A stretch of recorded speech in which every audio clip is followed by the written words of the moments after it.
You are currently looking at the new Bantamweight GOAT. Merab went out there and he embarrassed Umar Nurmagomedov. In terms of the Bantamweight GOAT conversation, I don't even think it's even slightly a debate anymore.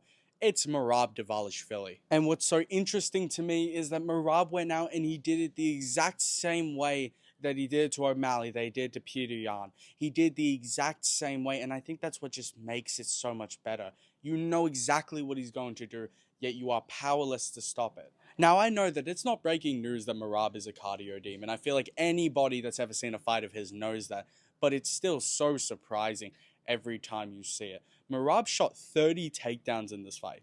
30 takedowns, and he took Umar down 7 times. And on top of all of that, he also threw 300 strikes combined, and he looked like he could have done a 6th, 7th, 8th round. That's how insane his cardio is. And let's be honest, this fight is 10 times more interesting than what happened in the main event, but I will say, shout out to Moicano for stepping up. Now, if you can tell, I am a little happy because I did predict this outcome, and the fight did go more or less how I thought it would. And what I think really makes this fight crazy to me is that it didn't start off the best for Merab.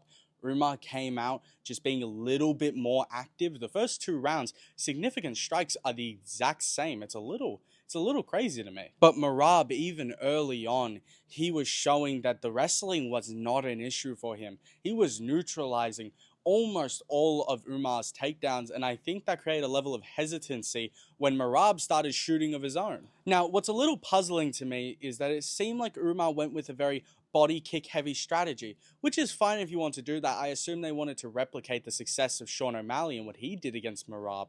But what's confusing is when Merab would go on the inside with Umar, yeah, you have to strike up top, but he didn't mix in any body work there. There wasn't a lot of knees, wasn't a lot of body shots, just body punches. So it seemed like he was very half committed to the idea of like committing fully. And it seemed like when Merab would get on the inside, brawl with Umar and get the better of the boxing, shout out to my prediction video, it seemed like Umar was very ready to panic shoot, which if you wanted to wrestle Merab, that should have been your game plan.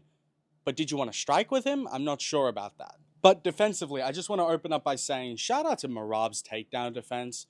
I thought that he was going to neutralize it, and he really did. On the ground, Umar could really do nothing in the 2 times they took him down, and the other 13 times he tried, he just completely failed. Merab's ability to scramble and sprawl out of those takedowns is something that is very hard to replicate.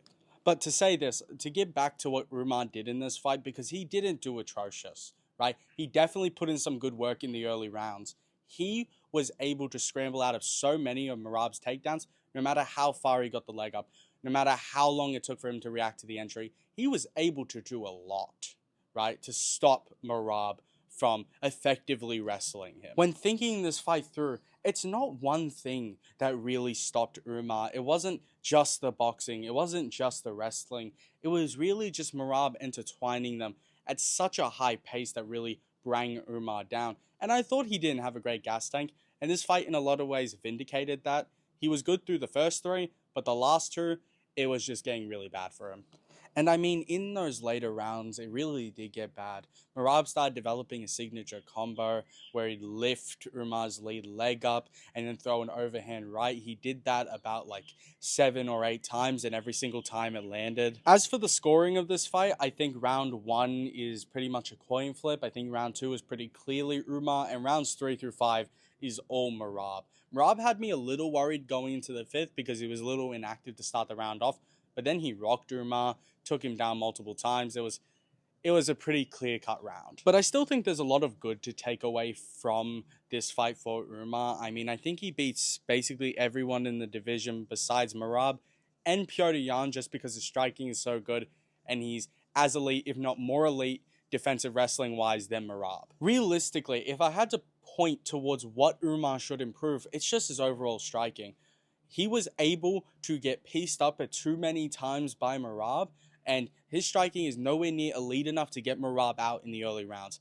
I would say his conditioning, but just given that Merab is such a genetic specimen in terms of conditioning, I don't know if whatever he does will make that much of a difference. As for Merab, I think this fight proved a few things. 1, he was not scared of Umar. He just had genuine disgust for the favoritism that he got by the UFC. They didn't have to take the path that Merab did, which to be fair, Merab was disadvantaged in a few ways, so I don't think it's very fair to lodge that as a criticism, but I still think it means that he wasn't scared. Second, it proved that Merab is the bantamweight GOAT, and I think he just clearly is over Dominic Cruz. If you want to see me make a video where I directly compare them, let me know down below and I'll get to it. But thirdly, I think it also proved that Merab's chin is not as bad as people think. We've seen Merab get rocked by people like Marlon Moraes and Henry Cejudo, but people have to remember that these are hard punches. These are very hard punches. They are not pillow punches. And when we saw Umar crack Merab with quite a few shots, Merab stood up. He never fell down. He took every part of it effortlessly. The only thing left, I think, to really discuss is what is Merab's pound for pound ranking right now? To me, if I had to put him in a spot, I'd put him in number 2 right now. I don't want to put him ahead of Islam, but I also think he's ahead of almost everyone. The only other person who I see an argument for right now ahead of him is maybe Ilia Topuria. But at the same time, let me know what you think down below. I wonder what you guys thought on the fight, what you think of Merab right now, who you predicted before it happened, and peace out. Also, if you're hearing this, please do leave a like and subscribe. It's always appreciated.